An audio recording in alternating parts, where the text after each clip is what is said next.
Hey guys, what's up? Today, as a British man, I'm going to be looking at the top 10 weirdest weather situations in the US of A.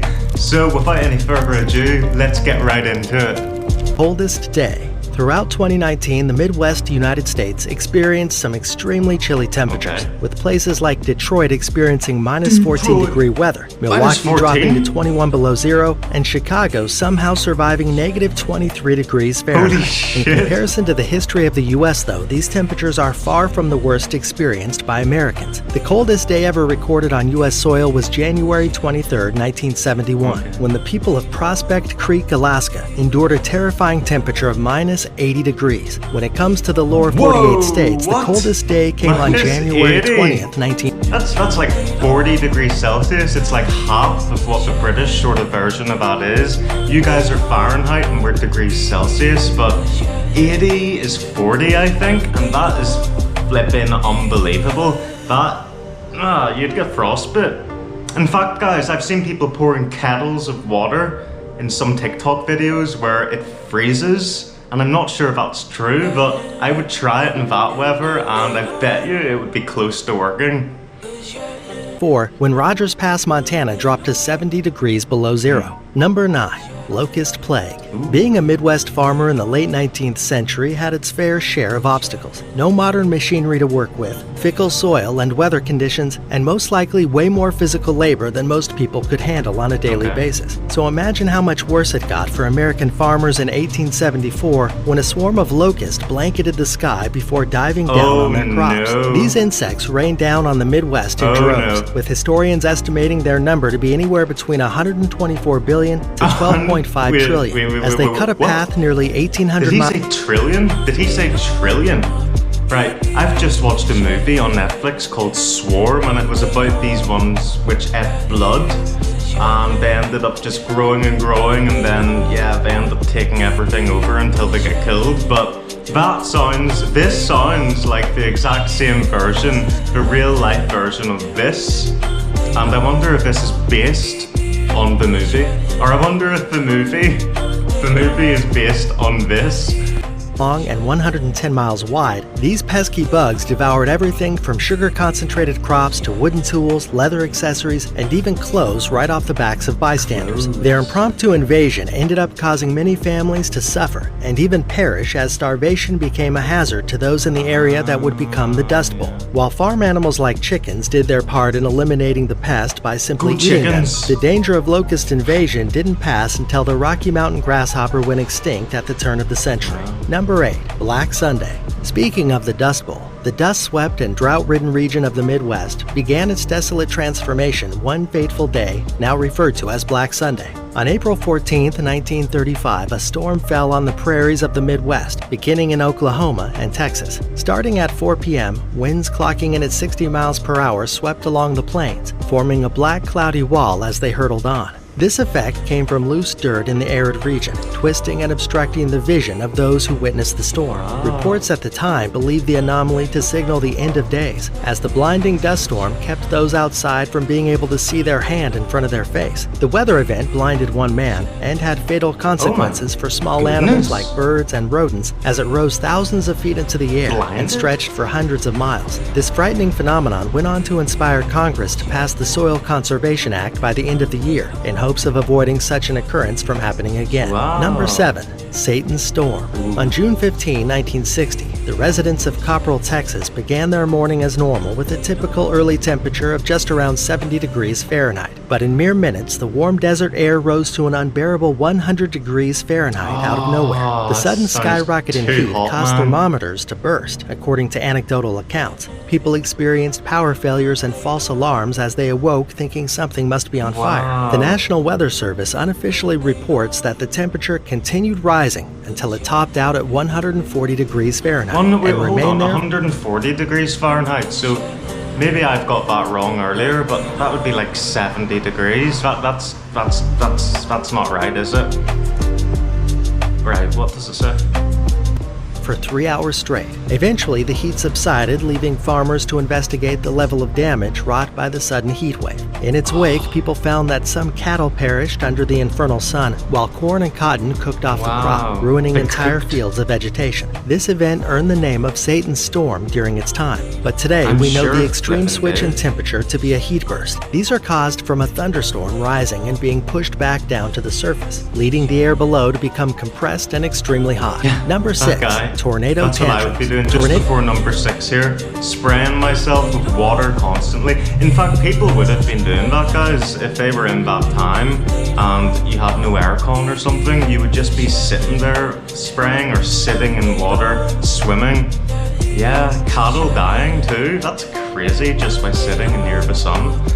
Tornadoes plague the Midwest almost annually, and at times more than one can touch down in a given place. But on April 3rd and April 4th in 1974, a flood of tornadoes spread across multiple states in the Ohio Valley, causing over $1 billion, adjusted for inflation, in damage, and claiming the lives of 335 people in the process. An astounding 148 twisters tore into the U.S., with some reaching a circumference of 5 miles wide. Then again in 2011, from April 25 to April 28, another flurry of tornadoes ravaged America, hitting as far north as Pennsylvania and New York, and reaching down to the deep south, as warm air at the ground level collided with the colder airs above, and atmospheric wind shears moved in. These catastrophic disasters left their mark on populated areas repeatedly throughout the 3-day span. This time, 349 twisters took the lives of over 300 people and caused $10.8 billion in damage. Number 5, dark day. In the 18th century, meteorology wasn't anywhere near as exact or capable of explaining weather-related phenomena the way it is today. So it's no wonder that accounts of the day when the sky went dark on May 19, 1780 are so superstitious and foreboding. Following right on the tail end of the American Revolution, the newly founded nation was already tense. So when the sun turned red, black rain fell from the sky carrying the scent of coal fire, and the population had to rely on candlelight in the middle of the day to see, you can understand how frightened Americans might have felt. Rather than any sort of Armageddon or Judgment Day, this scary ordeal can be attributed to a forest fire in the Ontario forest. The origin of the legendary... Before he... so the suit, I've heard of this, volcanic stuff can also cause it, but a forest fire then, the ash has went into the air, into the atmosphere, and then whenever it's rained, that's what they meant whenever he said the rain went black. Dark day in New England wasn't discovered until 2007, when forestry experts out of the University of Missouri discovered fire scars in the woods of Ontario corresponding to that date. Number 4, raining fish. We've all heard the saying, it's raining cats and dogs, but in 1947 the age-old phrase became reality, with a bit of an aquatic twist. As the population of Marksville, Louisiana left their homes on October 23rd that year, no forecast could have prepared them for the downpour that was to come. According to the Library of Congress, inhabitants of the southern town experienced a torrential shower that brought not only raindrops, but several fish as well. These accounts weren't the hoax they might seem to be, as the meteorological phenomenon known as raining animals has occurred many times across the planet and throughout history. Flightless creatures like spiders, frogs, octopus, and even jellyfish have been reported from China to Honduras over the last 2 centuries. While the cause of such an event has never been witnessed, the prevailing theory as to what causes such groups of animals to be displaced attribute the phenomena to waterspouts and updrafts. Waterspouts are the weaker of the 2 hypothesized sources, as the water-based tornadoes capable of flinging objects along the water at high speeds fail to suck up anything in their path. Updrafts, on the other hand, are strong winds that could more feasibly sweep up entire communities of animals before sending them plummeting to the earth below. The last accounts of raining animals in the U.S. took place in 2007, as worms rained onto Jennings, Louisiana, and in September 2016, and again in May of 2017, when fish drizzled down into Philadelphia, Pennsylvania, and Oroville, California, respectively. Number 3, soil cyclone. Tropical cyclones form on the coast of the United States with semi-regularity. In fact, it more than doubled in wind speed from the time it touched land, and even eclipsed the strength of the cyclone at its peak while over the Gulf of Mexico. But But how could such an anomaly be possible if no water warmth was present to keep the cyclone swirling? Moist soil, as new discoveries have shown, can substitute for ocean water if breached at the right temperature and hydration levels. Referred to as the brown Very ocean effect, this guys. abnormality gave Tropical Storm Erin a longer life than meteorologists could have ever predicted at the time. Number 2.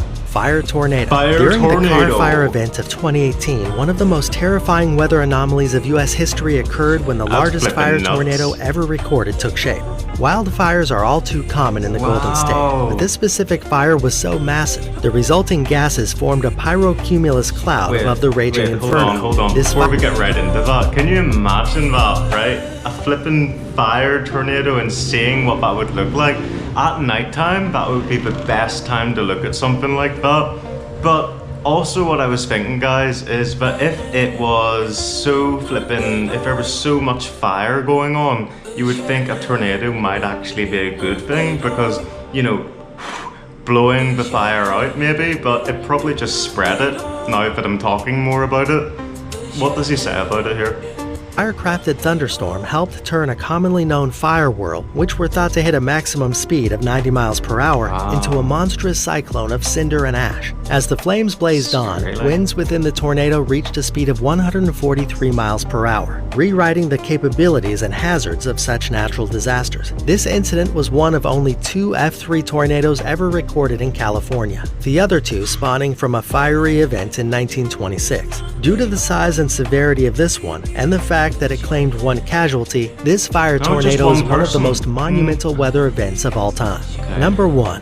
Summerless Year. Also known as the Poverty Year, 1816 was the year without a summer, when temperatures all across the northern hemisphere remained frigid year-round, even through July and August. New England reported record-late snowfalls, experiencing heavy weather as late as June 11. In the south, cities like Savannah, Georgia only reached 46 degrees Fahrenheit on the 4th of July. Much of the U.S. experienced a drought that same year in early fall, and winter weather started right back up by September. This freezing year was the result of an eruption in 1815 from Indonesia's Tambora volcano halfway around the world. The ash and dust of the eruption filled the stratosphere for the next year, blocking sunlight across the northern hemisphere, which ended up cooling that portion of the planet. Interesting stuff. That is interesting to see that they also talked about that whole volcanic stuff that I was talking about earlier on in the video.